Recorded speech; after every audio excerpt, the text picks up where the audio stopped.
ಯಾವುದೇ ಒಂದು ಅಡೆತಡೆ ಇರಬಹುದು, ಮನಸ್ಥಿತಿಯಲ್ಲಿ ವಿಚಾರ ಇರಬಹುದು, ಸಂಸಾರದಲ್ಲಾಗ್ಬೋದು ಅಡೆತಡೆ, ಯಾವುದೇ ಒಂದು ಸಮಸ್ಯೆಗೆ ಕ್ಷೇತ್ರದಲ್ಲಿ ಅಮ್ಮನನ್ನು ಪ್ರಾರ್ಥನೆ ಮಾಡಿಕೊಂಡು ಒಂದು ತಡೆಯನ್ನು ಒಡೆಸ್ಕೊಂಡು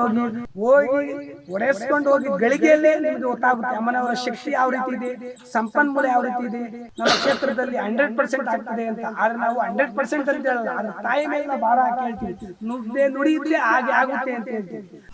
ಅಮ್ಮ ಗಂಗಮ್ಮ ಜಗವೇ ನೀನಮ್ಮ, ಊರ ಮಕ್ಕಳನ್ನು ಹರಸಿ ಕಾಯಮ್ಮ. ವೀಕ್ಷಕರೇ, ಕರ್ನಾಟಕದ ಎಲ್ಲ ಪ್ರಸಿದ್ಧ ದೇವಸ್ಥಾನಗಳನ್ನು ನಿಮಗೆ ಪರಿಚಯ ಮಾಡಿಸುವುದೇ ನಮ್ಮ ಟಿವಿ ಕನ್ನಡ ವಾಹಿನಿಯ ಉದ್ದೇಶ. ಟಿವಿ ಕನ್ನಡ.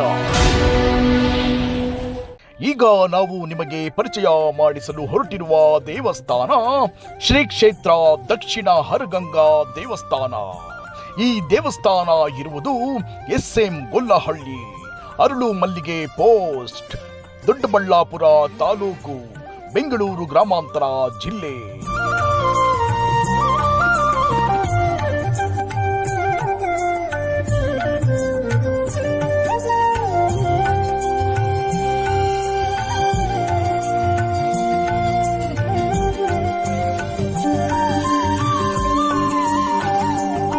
ವೀಕ್ಷಕರೇ, ಈ ಪುಣ್ಯ ಕ್ಷೇತ್ರದಲ್ಲಿ ನಡೆಯುವಂತಹ ವಿಸ್ಮಯಗಳು ನೀವು ಕೇಳಲೇಬೇಕು.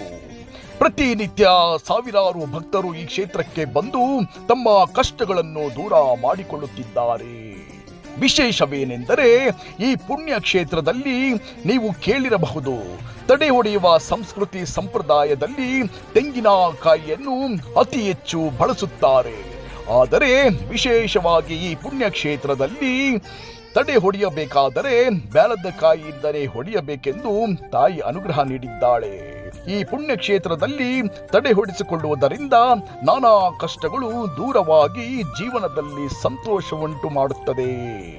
ಹಣಕಾಸಿನ ಸಮಸ್ಯೆ, ಜಮೀನಿನ ಸಮಸ್ಯೆ, ಸಂಸಾರದಲ್ಲಿ ಕಲಹ, ಹೀಗೆ ಹೇಳುತ್ತಾ ಹೋದರೆ 1, 2, 108 ಕಷ್ಟಗಳನ್ನು ದೂರ ಮಾಡಿ ಭಕ್ತರನ್ನು ಸಂತೃಪ್ತಿಯಾಗಿ ಇಟ್ಟಿದ್ದಾಳೆ ಈ ಹರಗಂಗಾ ತಾಯಿ.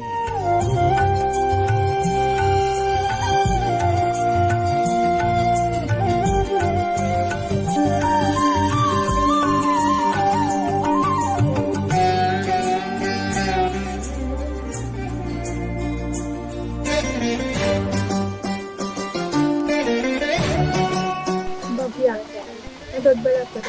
ನಾವೇನೋ ಅಂದ್ಕೊಂಡಿದ್ವಿ ಒಳ್ಳೇದಾಗಲಿ ಅಂತ, ಸೊ ಅದಾಗಿದೆ. ಅದಕ್ಕೆ ಇಲ್ಲಿ ಇವತ್ತು ಓಪನ್ ಇದೆ ಅಂತ ಬಂದಿದ್ದೀವಿ. ಆರೋಗ್ಯ ಎಲ್ಲ ಚೆನ್ನಾಗಿದೆ. ನಾವೊಂದು ಮನೆ ತೊಗೊಬೇಕು ಅಂದ್ಕೊಂಡಿದ್ವಿ, ಮನೆ ಎಲ್ಲ ತೊಗೊಂಡಿದ್ದೀವಿ. ನಾವು ಜಮೀನೇನು ತೊಗೊಂಡಿಲ್ಲ, ನಮ್ಮ ಊರ್ದೇನೆ ಇರೋದು. ನಾವು ನಮಗೋಸ್ಕರ ಒಂದು ಮನೆ ತೊಗೊಂಡು ಬನ್ನಿ, ಒಳ್ಳೇದಾಗುತ್ತೆ.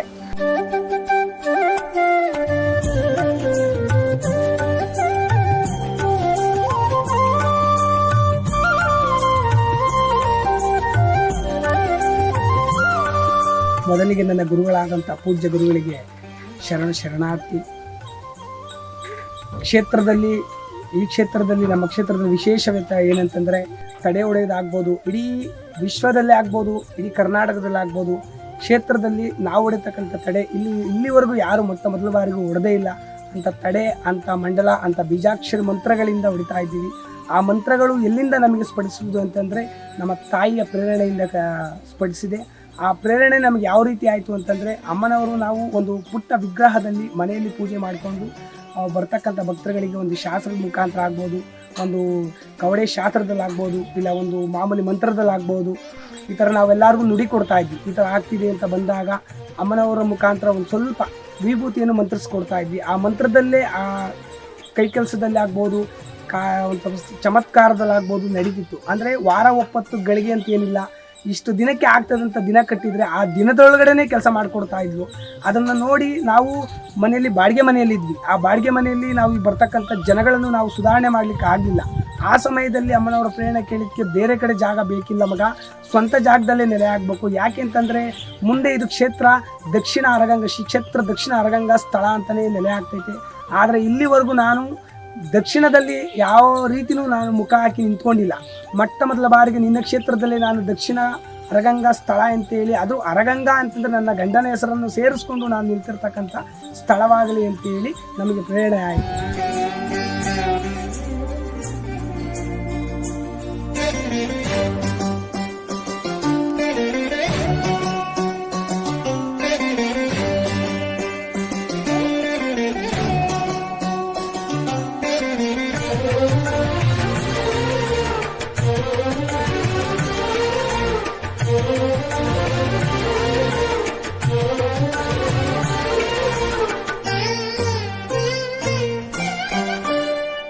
ಅದಾದಮೇಲೆ ಏನಮ್ಮ 4-6 ಜನ ಬಂದು ಯಾಕೆ ಈ ಥರ ಮಾಡಿದ್ದೆ, ಏನು ಈ ಥರ ನಿಂದು ಉಚ್ಚಾಟಿಕೆ ಏನ ಅಂತ ಆದರೂ ನಮ್ಮನ್ನು ಕೇಳಿದಾಗ ನಾವು ಉತ್ತರ ಏನಮ್ಮ ಕೊಡಬೇಕು ಅಂತ ಹೇಳಿದ್ರೆ, ಆ ಉತ್ತರಕ್ಕೆ ಏನಿಲ್ಲ ಮಗ, ನನ್ನ ಹೆಸರು ಹೇಳಿ ಒಂದು ನಿಂಬೆಹಣ್ಣ ಫಲ ಆದರೂ ಕೊಡು, ಇಲ್ಲ ಅದೂ ನನಗೆ ನೆಚ್ಚಿಕೆ ಇಲ್ಲ ಅಂತ ಹೇಳಿದ್ರೆ ಕೈ ಮುಗಿದು ನನ್ನನ್ನು ಒಂದು 9 ಪ್ರದರ್ಶನ ಹಾಕಿ ಒಂದು ಕರ್ಪೂರ ಹಚ್ಚಿ ನನ್ನ ಮುಖಾಂತರ ಹೋಗು ಅಂತೇಳಿ, ಆಮೇಲೆ ಅವರಿಗೆ ನಾನು ತೋರಿಸ್ತೇನೆ ಯಾವ ರೀತಿ ಇದ್ದೇನೆ, ಯಾವ ರೀತಿ ಅವರ ಹಿಂದೆ ಹಂಬಲಿಸ್ತಾ ಇದ್ದೇನೆ, ಯಾವುದೇ ಒಂದು ಕೆಲಸಕ್ಕಾಗ್ಬೋದು ಯಾವ ರೀತಿ ನಾನು ನಿಂತು ಮಾಡಿಕೊಡ್ತಾ ಇದ್ದೀನಿ ಅಂತ ಹೇಳೋದು ಅವಳು ಅಲ್ಲೇ ನಾನು ಸೂಚನೆ ಕೊಟ್ಟು, ಕನಸಲ್ಲಾಗ್ಬೋದು ಇಲ್ಲ ಎಡೆಬಿಡದೆ ಹಿಂದೆ ಬಿದ್ದಾದರೂ ನಾನು ಕಾಪಾಡ್ತೀನಿ ಅಂತ ಹೇಳಿ ಸೂಚನೆ ಕೊಟ್ಟಿದ್ದಾಳೆ. ಆಯ್ತು ಕಣಮ್ಮ, ಅದೇ ಥರ ನಡೆಸ್ತೀವಿ ಅಂತೇಳಿ ಕ್ಷೇತ್ರದಲ್ಲಿ ನಾವು ಪಚ್ಚೆ ಇಡಲಕ್ಕೆ ಒಂದು ದಾರಿ ಮಾಡಿದ್ದೇವೆ. ಎಲ್ಲ ಕ್ಷೇತ್ರದಲ್ಲೂ ಬರೀ ಕಲ್ಲಲ್ಲಿ 5 ಕಲ್ಲಲ್ಲಿ ಇಟ್ಟು ಪಚ್ಚೆ ಇಟ್ಟು ಬರ್ತಾರೆ, ಆದರೆ ನಮ್ಮ ಕ್ಷೇತ್ರದಲ್ಲಿ ತನ್ನ ಗಂಡನನ್ನು ಸೇರಿಸ್ಕೊಂಡು ಪಚ್ಚೆ ಇಡಲೇಬೇಕು ಅಂತೇಳಿ ಒಂದು ನಮಗೆ ಪ್ರೇರಣೆ ಆಗಿದೆ.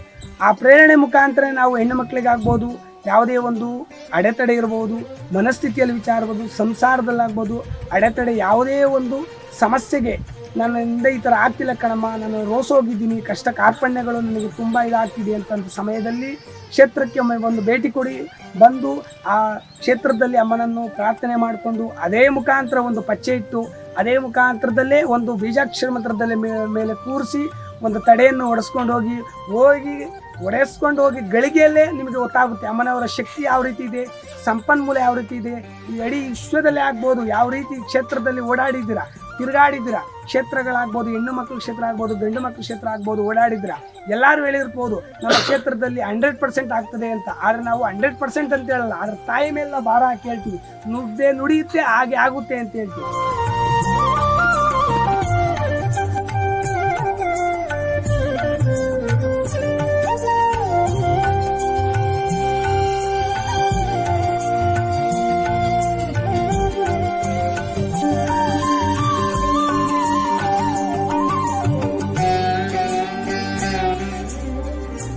ಬೇರೆಯವರೆಲ್ಲರೂ ಹೇಳ್ತಾರೆ ತಡೆ ವಿಚಾರದಲ್ಲಿ ಒಂದು ನಿಂಬೆಹಣ್ಣು, ಒಂದು ವಿಭೂತಿ, ಒಂದು ತೆಂಗಿನಕಾಯಿ ಇಟ್ಟು ಹೊಡಿತಾರೆ, ಆದರೆ ನಮ್ಮ ಕ್ಷೇತ್ರದಲ್ಲಿ ಆ ಥರ ಅಲ್ಲ. 21 ಗಿಡಮೂಲಿಕೆಯನ್ನು ಹಾಕಿ ಅದಕ್ಕೆ ಬಿಲ್ಪತ್ರೆಯನ್ನು, ಮೊದಲು ನಮಗೆ ಬಿಲ್ಪತ್ರ ಪ್ರೇರಣೆ ಆಯಿತು, ಆ ಬಿಲ್ಪತ್ರ ಪ್ರೇರಣೆ ಬೇಡ ಮಗ ಪಚ್ಚೆಯಲ್ಲಿಟ್ಟು ಮುಖಾಂತರ ಕೈ ಕೆಲಸದಲ್ಲಿ ನಡೆಸ್ಕೊಡು ಅಂತ ಹೇಳ್ತು. ಆಯ್ತಮ್ಮ ಅಂತ ಹೇಳಿದ್ವಿ. ಅದೇ ತಡೆ ವಿಚಾರದಲ್ಲಿ ಬ್ಯಾಲ್ದೆಣ್ಣೆ ರೂಪದಲ್ಲೇ ಹೊಡಿಬೇಕು ಅಂತ ಹೇಳಿದ್ಲು. ಯಾಕಮ್ಮ ನೀನು ಅಷ್ಟು, ಎಲ್ಲರೂ ಕ್ಷೇತ್ರದಲ್ಲಿ ಅಕ್ಕ ತಂಗಿ ಕ್ಷೇತ್ರ ಆಗಿರ್ಬೋದು, ಅಣ್ಣ ತಮ್ಮಂದ್ರ ಕ್ಷೇತ್ರ ಆಗಿರ್ಬೋದು, ಎಲ್ಲರೂ ಕೇಳ್ತಾರೆ ಏನಂತ, ನಾವೆಲ್ಲರೂ ಒಂದು ತೆಂಗಿನಕಾಯಿ ಮುಖಾಂತರ ಹೊಡಿತಿದ್ದೀವಿ ಅಂತ, ಆದರೆ ನೀನು ಯಾಕೆ ಈ ಥರ ಹೊಡಿತಿದ್ಯಾ ಅಂತ ಕೇಳಿದಾಗ ನಾವು ಯಾವ ರೀತಿ ಅಮ್ಮ ಉತ್ತರ ಕೊಡಬೇಕು ಅಂತ ಹೇಳಿದಾಗ, ಒಂದು ಸಲ ಆ ಥರ ಏನಾದರೂ ನಿಮಗೆ ಸಮಸ್ಯೆ ಇದ್ದರೆ ಒಂದೇ ಒಂದು ಸಲ ಬಂದು ಹೊಡೆಸ್ಕೊಂಡು ಹೋಗು, ಅದಾದಮೇಲೆ ನೋಡು ಅಂತ ಹೇಳ್ತಿದ್ದಾರೆ ಅಮ್ಮನವರು. ಅದಕ್ಕೆ ನಾವು ಹೇಳೋದು, ಯಾವುದೇ ಒಂದು ಸಮಸ್ಯೆ ಆಗ್ಬೋದು, ಏನೇ ಆಗ್ಬೋದು, ಕಿಂಚಿತ್ ಆಗ್ಬೋದು, ಕ್ಷೇತ್ರ ದಕ್ಷಿಣ ಅರಗಂಗಾ ಸ್ಥಳ ಎಂದೇ ಹೆಸರುವಾಸಿ ಆಗಿರ್ತಕ್ಕಂಥ ಒಂದು ಆರಾಧ್ಯ ತಾಯಿ ಗಂಗಮ್ಮನವರು, ಅವರ ಬಲಗಡೆ ಕೂತಿರ್ತಕ್ಕಂಥ ಕೆಂಚಣ್ಣನವರು, ಅವರ ಎಡಗಡೆ ಕೂತಿರ್ತಕ್ಕಂಥ ಕರಿಯಣ್ಣನವರು ಇಬ್ಬರು ದ್ವಾರಪಾಲಕರಾಗಿ ಕೆಲಸ ಮಾಡ್ತಿದ್ದಾರೆ. ಆದರೆ ಯಾವ ರೀತಿ ಕೆಲಸ ಮಾಡ್ತಿದ್ದಾರೆ, ಕ್ಷೇತ್ರದಲ್ಲಿ ಒಂದೇ ಒಂದು ಕಲ್ಲೆತ್ಕೊಂಡು ಹೋಗೋಕ್ಕಾದ್ರೂ ಕಿಂಚಿತ್ತು ಅಪಘಾತಗಳಾಗ್ಬೋದು, ವಾಹನದಲ್ಲಾಗ್ಬೋದು, ಯಾವುದೇ ರೀತಿ ಅವರು ಇಲ್ಲಿಂದ ಹೋಗಿದ್ದಾರೆ, ಪರೀಕ್ಷೆ ಮಾಡಿದ್ದಾರೆ, ಅನುಭವಿಸಿದ್ದಾರೆ, ಬಂದಿದ್ದಾರೆ. ಅದೇ ರೀತಿಯಲ್ಲಿ ತಡೆನೂ ಬಿಡುಗಡೆ ಮಾಡಿ ಪಚ್ಚೆಯನ್ನು ಇಟ್ಟಿದ್ದಾರೆ. ಕೈ ಮುಗಿದು ಆಯ್ತಮ್ಮ ಅಂತೇಳಿ ಅಮ್ಮನವರಿಗೆ ಮರಿ ಕೊಡ್ತೀನಿ ಅಂತ ಹೇಳಿದ್ರೆ, ಅದರ ಮರಿಯಲ್ಲಿ ನಮಗೆ ಮೇಕೆನೇ ಬೇಕು ಅಂತ ಅಮ್ಮನವ್ರ ಅಪ್ಪಣೆ ಆಗಿದ್ರಿಂದ ಅದನ್ನೇ ಒಡಿಸಿ ಕೈ ಮುಗಿದು ಪ್ರತಿ ಅಮಾವಾಸ್ಯೆ ಆಗ್ಬೋದು, ಹುಣ್ಣಿಮೆ ಆಗ್ಬೋದು, ವಾರ 9 ದಿವಸ ಇಲ್ಲಿ ಅನ್ನದಾನ ನಡೀತಾ ಇರ್ತಕ್ಕಂಥದ್ದು ಅವಳು ಮಾಡಿಕೊಡ್ತೀನಿ ಅಂತ ಮಾತು ಕೊಟ್ಟಿದ್ದಾಳೆ. ಅದರಂತೆ ನಾವು ನಡೆಸ್ತಾ ಇದ್ದೀವಿ. ಅದಕ್ಕೋಸ್ಕರನೇ ಇಲ್ಲಿ ಹಾಗೆ ಹೀಗೆ ಅನ್ನೋದು ಊಹೆ ಪಾಹೆಯಲ್ಲಿ ಎಲ್ಲವೂ ಇಲ್ಲ. ಏನೇ ಇದ್ರು ತಾಯಿ ನಂಬಿಕೆ, ನಮ್ಮದು ಯಾವುದು ಇಲ್ಲಿ ನಡೆಯತಕ್ಕಂಥ ಮಾತಿಲ್ಲ. ಆಗ ಮಾಡ್ತೀವಿ, ಈಗ ಮಾಡ್ತೀವಿ ಅಂತ ಎಲ್ಲ ಕ್ಷೇತ್ರದಲ್ಲಿ ಹೇಳ್ಬೋದು, ಆದರೆ ನಮ್ಮ ಕ್ಷೇತ್ರದಲ್ಲಿ ನಾವು ಹಂಗೆ ಮಾಡ್ಕೊಡ್ತೀವಿ, ಹಿಂಗೆ ಮಾಡ್ಕೊಡ್ತೀವಿ, ಅದೆಲ್ಲವೂ ಕಟ್ಟಿಟ್ಟ ಬುತ್ತಿ. ಅವಳ ಅಪ್ಪಣೆ, ನಾವು ನಡೆತಕ್ಕಂಥ ದಾರಿ, ನಾವು ನಡೆಯೋದ ದಾರಿಯಲ್ಲಿ ಅವಳಿದ್ದು ಕಾಪಾಡ್ತಾಳೆ ಅನ್ನೋದು ಇಲ್ಲಿವರೆಗೂ ನಂಬಿದ್ದೇವೆ. ಅದರಂತೆ ನಾವು ಮುಂದುವರಿಸ್ತಾ ಇದ್ದೀವಿ.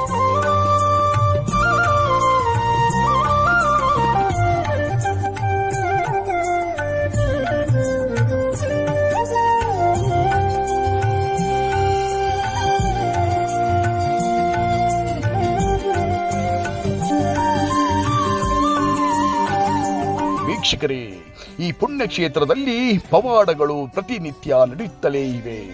ಈ ಒಂದು ಪುಣ್ಯ ಕ್ಷೇತ್ರಕ್ಕೆ ನೀವು ಒಮ್ಮೆ ಭೇಟಿ ನೀಡಿ ತಮ್ಮ ಕಷ್ಟಗಳನ್ನು ದೂರ ಮಾಡಿಕೊಳ್ಳಿ ಎಂದು ಟಿವಿ ಕನ್ನಡ ವಾಹಿನಿಯಿಂದ ಪ್ರಾರ್ಥಿಸಿಕೊಳ್ಳುತ್ತೇವೆ. ಧನ್ಯವಾದಗಳು.